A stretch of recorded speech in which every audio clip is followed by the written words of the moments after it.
Allez Bruno, comment tu abordes ce match à Ajaccio? Quel va être l'objectif prioritaire en Corse? L'objectif prioritaire. Parce que forcément, si je te demande l'objectif, ça va être les 3 points. Donc peut-être, voilà, c'est quoi d'abord le...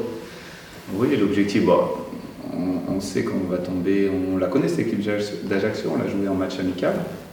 On a pris quoi, 3 je sais plus. 3-0, oui. Ouais, 3-0.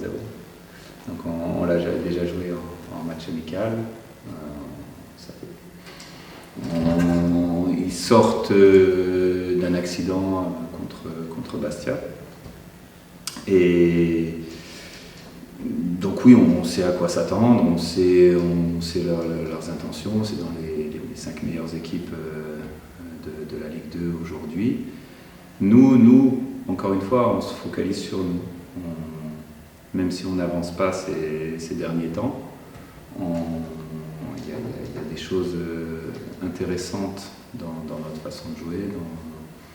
Et mon unique objectif, c'est de faire progresser mon groupe. Donc les résultats arriveront, les points arriveront. Mon objectif, c'est de faire progresser mon équipe. Maintenant, j'ai l'équipe amputée toujours de blessés. Il y en a peu qui vont rentrer ce week-end, quelques-uns, mais pas beaucoup.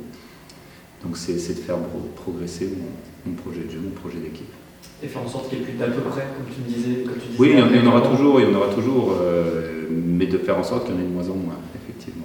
Quand je dis faire progresser, c'est ça, c'est enlever les erreurs qu'on a pu commettre, c'est améliorer notre animation aussi offensive qui est pas terrible depuis le début de saison.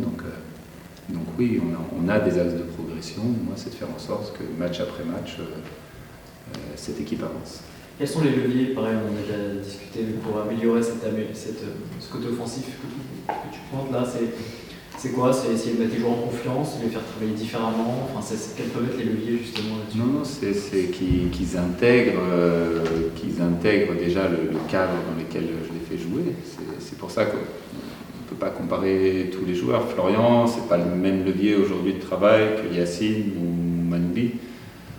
Yacine ou Manoubi connaissent mon cadre, il faut que je les amène au niveau Ligue 2 et à performer en Ligue 2 par rapport à ce qu'ils ont en face. Florian, il ne connaît pas suffisamment mon cadre, donc il faut d'abord qu'il intègre. Il a plus le niveau, déjà lui, alors Ligue 2 au-dessus, mais il a plus ce niveau-là, par contre il n'a pas mon cadre, donc il a du mal encore à s'exprimer.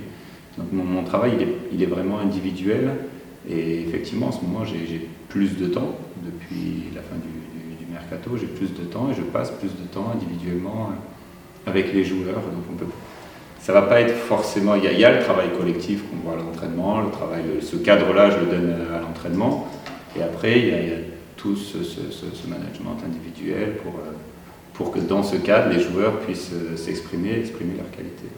On a vu Bridge là s'essayer sur le côté, il était sur le côté, est-ce que ça peut être une solution de mettre Bridge sur un côté? Oui, il maîtrise ses 2 postes. Il peut être soit dans l'axe, soit sur un côté.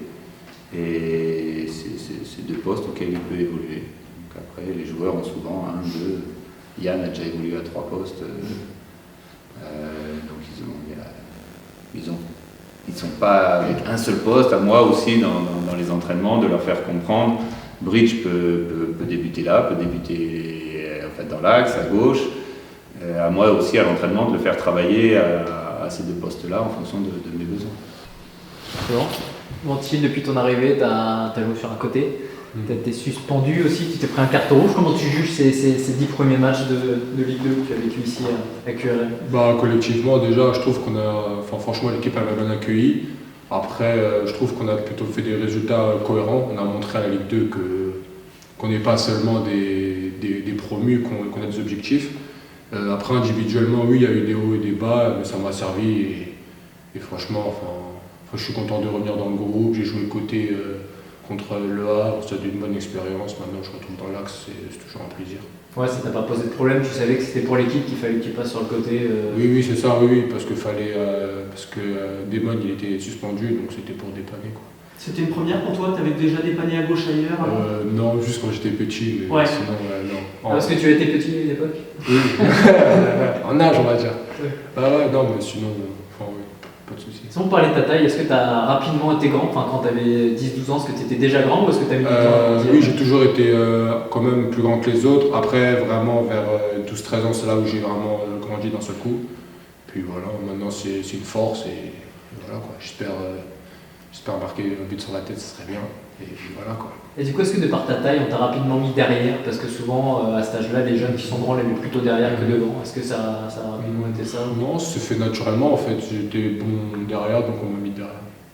Enfin, c'est pas. Enfin, peut-être, hein, enfin, ça faut demander au coach que j'ai eu, mais enfin, pour moi c'était naturel que je joue en défense quoi. Il y a aussi le cliché pour les grands, il faut qu'ils soient bon de la tête. T'as connu ça ou pas du tout? Ça s'est développé tout seul? Ça a toujours été un axe que je veux travailler. Même là, je ne trouve pas parfait encore. Je pense que je peux m'améliorer beaucoup sur mon jeu de tête. C'est quelque chose que je travaille tous les jours. Aujourd'hui encore, je l'ai bossé avec le coach. Et puis voilà, pour que ça serve à l'équipe, que ce soit défensivement, offensivement, que ça serve aussi à moi et à l'équipe, quoi. Et comment ça s'est noué les contacts avec QRM? Comment est-ce que tu as su que le coach éventuellement te voulait? Comment ça s'est passé? Très naturellement, en fait, c'est mon agent qui m'a contacté au tout début. Donc, j'ai directement parlé avec le coach au téléphone, ça s'est très bien passé, il y a eu un bon feeling. Après, je suis venu visiter l'installation, ça s'est fait très vite, ça s'est fait en une semaine, même pas, c'était bouclé, quoi. Moi, j'étais motivé, le coach il m'a montré qu'il était motivé. Donc, moi, ça m'a fait plaisir qu'un coach et un club me fassent confiance. Donc, je n'ai pas réfléchi, je suis venu direct. Tu marches à ça, la confiance, comme beaucoup de Oui, joueurs. c'est ça, la confiance, le temps de jeu. jeu. Quand on a envie de toi. Oui, c'est ça, le temps de jeu, voilà quoi. L'axe ou les côtés, est-ce que c'est pas trop perturbant pour toi qui as quasiment joué tous les matchs, en les deux, que tu es suspendu, de voir qu'à chaque fois ça change? Après oui, malheureusement, Padoue il s'est blessé, donc c'est vrai qu'on perd un cadre de la défense entre guillemets. Mais non, après moi personnellement ça ne me perturbe pas parce que toute la semaine le coach travaille la charnière qui va jouer pour le week-end. Je m'entends très bien avec tous les défenseurs, même les 6 qui ont dû jouer défenseurs comme Yann ou Khalidou, peut-être qu'ils vont jouer défenseurs. Donc pour moi, non, ça ne me perturbe pas. Même le latéral gauche, parce qu'au début de saison, tu as eu le petit Alexandre Tégard à tes côtés, Oui. après tu as eu Nathan. Oui. Voilà, là aussi, ça a pas mal bougé. Oui, c'est vrai. Bah, oui. Après, Alex Tégard, on a le même âge, donc avec lui, il faut y avoir une bonne entente. Nathan, pareil, lui, il me conseille parce qu'il est plus âgé, donc on se parle beaucoup sur le terrain, mais non, ça ne me perturbe pas plus que ça. Match Ajaccio ce week-end, gros morceau, hein, surtout à domicile, ça tourne fort, ça va être quoi l'objectif? De rapporter les 3 points, on va pas se mentir, franchement, comme je vous ai dit, on fait un bon début de saison, mais je pense qu'on a perdu des points quand même, faut pas... Voilà, je pense qu'on mérite encore mieux parce qu'on a vraiment une bonne équipe, offensivement et défensivement, je pense qu'on peut faire mieux, donc rapporter le plus de points possible à Ajaccio et faire un bon match, quoi. Est-ce que ça peut passer par quoi contre Ajaccio? Parce qu'on a l'impression que c'est une équipe qui est bien en place aussi depuis ce début de saison, qui est capable un petit peu de bouger n'importe qui. Est-ce que tu penses que ça va passer par le côté hyper solidaire? Il va falloir un petit peu serrer la vis derrière? Est-ce qu'à l'inverse, justement, il va falloir être capable de retrouver l'efficacité offensive? Tu penses que ça va être quoi un peu la déjà, retrouver la stabilité défensive, je pense que c'est le plus important. Déjà, retrouver vraiment cette... pourquoi pas faire un clean sheet, mais vraiment rester stable en défense. Et après, offensivement, j'ai confiance en nos attaquants. Ils l'ont prouvé depuis le début de la saison qu'on est capable de marquer. Donc c'est vraiment être d'abord stable défensivement, puis offensivement j'ai confiance. Voilà. Après mettre de l'intensité et tout ça, mais ça après dans chaque match il faut avoir ce comportement-là.